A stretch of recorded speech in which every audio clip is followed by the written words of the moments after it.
खुदी को कर बुलंद इतना कि हर तकदीर से पहले खुदा बंदे से खुद पूछे कि बता तेरी रजा क्या है।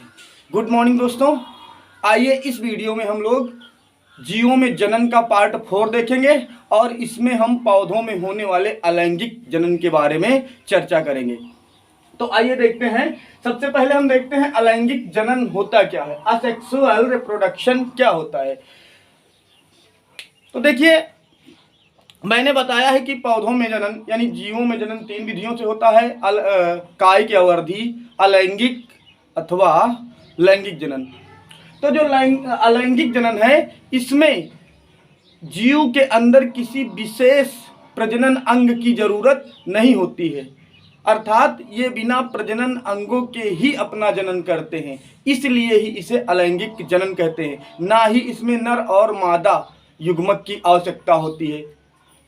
अच्छा, होता क्या है कि इसमें जो जीव है वो अपनी हूबहू प्रतिलिपियों को छोड़ देता है, अर्थात जो जनक पौधा है वो अपने किसी अंग से जो संतति पौधे का निर्माण करता है वो शुद्ध यानी सेम उसी जनक के लक्षणों वाला ही होता है, अर्थात इसके कायिक लक्षण और आनुवांशिक लक्षण दोनों अपने जनक पौधे से ही मिलते रहते हैं।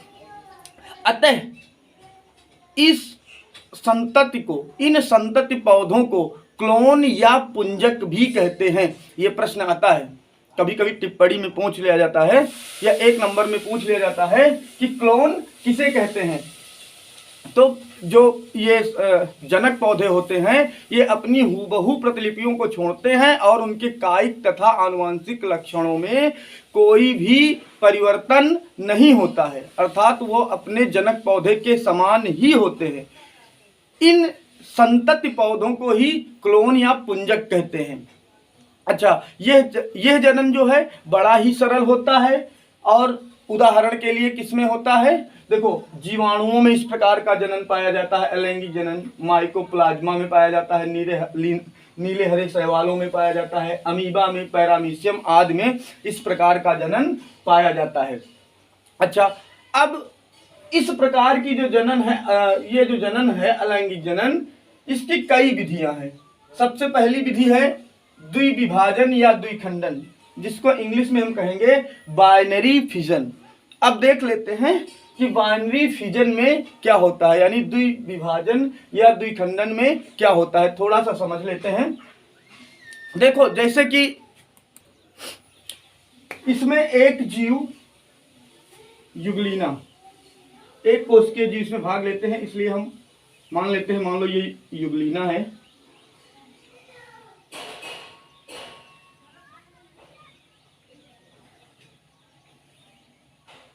ये इसका केंद्रक है।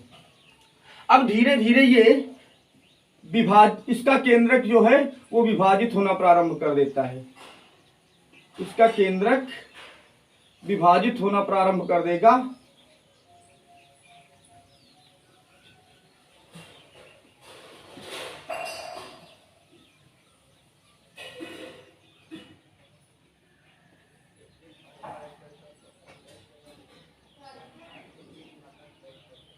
और ये धीरे धीरे विभाजित हो जाता है, और जब ये भार इसका बढ़ जाता है तो ये अपने जनक पौधे से स्वतंत्र हो जाता है।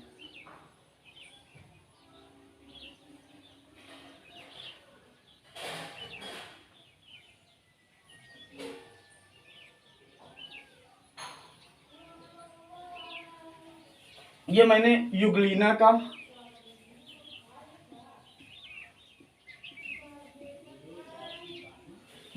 उदाहरण मैंने स्पष्ट किया है कि पहले ये जीव अपने केंद्रक को विभाजित करने लगता है, फिर धीरे धीरे इसका केंद्रक विभाजित हो जाता है और फिर ये अलग हो जाता है। इसकी कोशिकाएं, एक कोशिका से 2 कोशिकाएं हो जाती हैं और फिर दोनों कोशिकाएं स्वतंत्र रूप से अपना जीवन यापन करने लगती हैं। इस प्रकार एक जीव से 2 जीव की उत्पन्न हो जाती है, 2 से अब 4 हो जाएंगे। अच्छा, द्विविभाजन या द्विखंडन जो जनन है, इसके उदाहरण लिख दे रहे हैं। इसके उदाहरण होते हैं अमीबा और युगलीना। ये तो मैंने फिगर जो बनाया है ये अमीबा का है, लेकिन यहाँ लिख दे रहे हैं इसके उदाहरण हैं अमीबा और यूग्लिना। अमीबा में किस प्रकार से जनन होता है? द्विविभाजन या द्विखंडन, अर्थात एक जीव से दो जीव बनते हैं इसमें, इसीलिए इसे द्विविभाजन या द्विखंडन कहते हैं। अब इसके बाद दूसरी जो विधि है बहुखंडन, इसमें क्या होता है?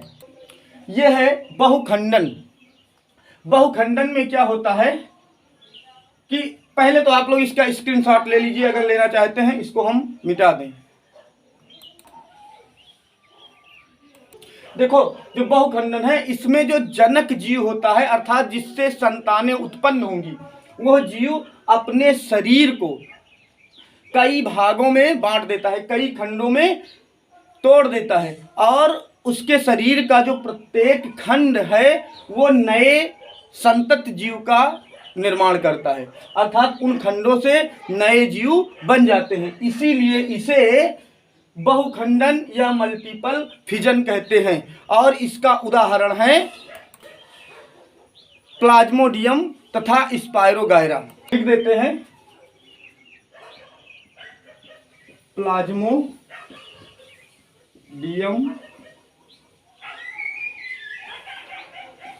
एवं स्पायरोगायरा।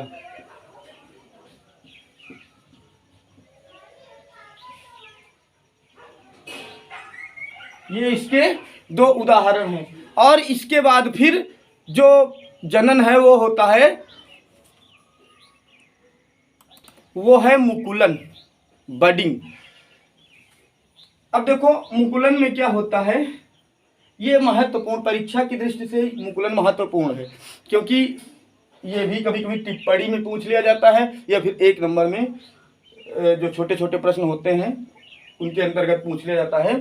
तो बडिंग क्या है इसको भी समझा दे रहे हैं। देखो जैसे हाइड्रा,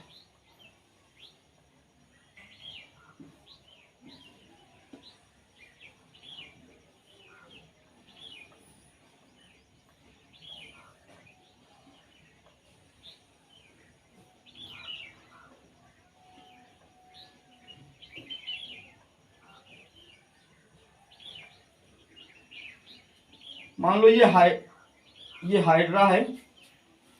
अब इसमें अधिक भोज्य पदार्थ के संचित हो जाने से ये है, कई फिगर बनानी पड़ेंगी।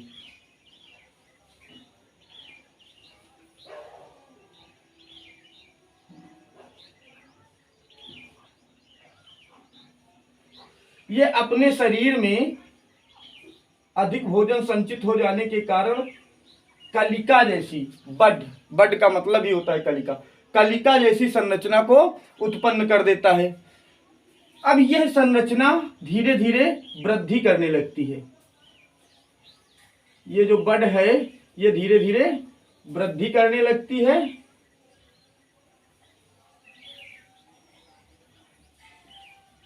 और जब इस बड का भार अधिक हो जाता है, इस बड का भार अधिक हो जाता है, तब ये अपने जनक जीव से अलग हो जाता है।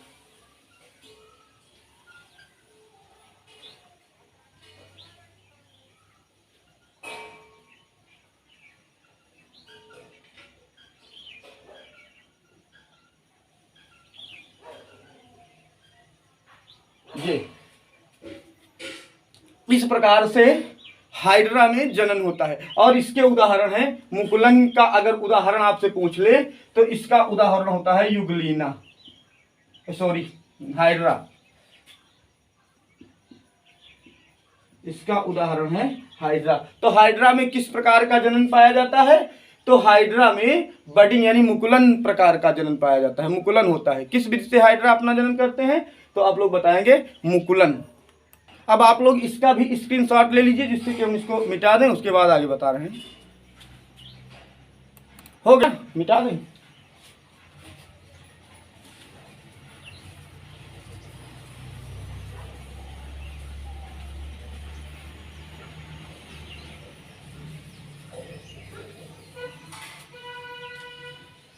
मुकुलन का उदाहरण हो गया हाइड्रा।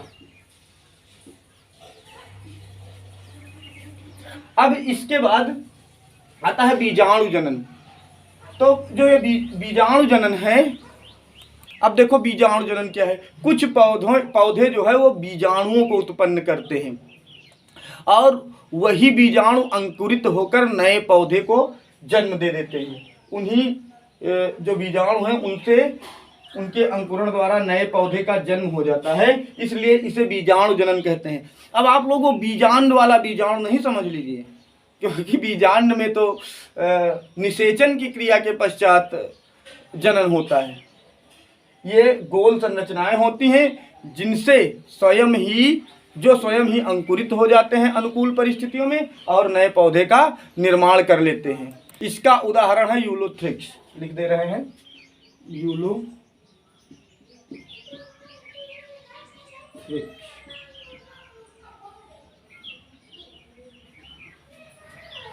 अब जो अगली विधि है जनन की वो है खंडी भवन। देखो खंडी भवन में क्या होता है कि जो जनक पौधा है उसका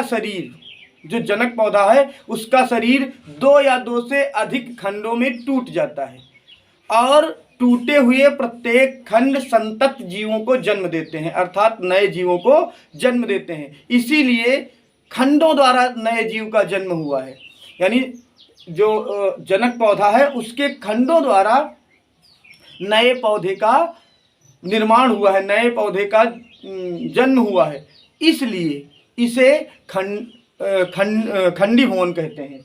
इसलिए इस जनन को खंडी भवन कहते हैं। और इसके उदाहरण हैं यूलोथ्रिक्स तथा स्पायरोगायरा। लिख दें यूलोथ्रिक्स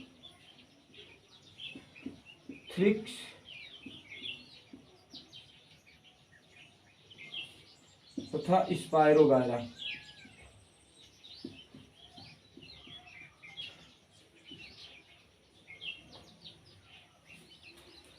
इसके बाद जनन की एक महत्वपूर्ण विधि और है, वो भी देख लेते हैं। पुनरुद्भवन।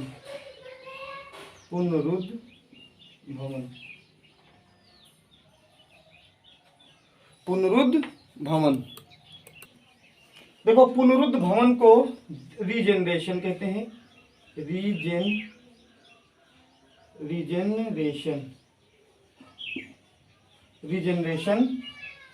रीजेनरेशन में क्या होता है कि इसमें जो जनक जीव है उसके शरीर के किसी भी भाग को काटकर एक नए जीव को उत्पन्न किया जा सकता है, यानी उसके शरीर के किसी भी भाग से एक नया जीव उत्पन्न हो जाता है। इसीलिए इसे पुनरुद्ध भवन कहते हैं। और इसके उदाहरण हैं हाइड्रा तथा प्लेनेरिया। लिख दे रहे हैं हाइड्रा प्लेनेरिया।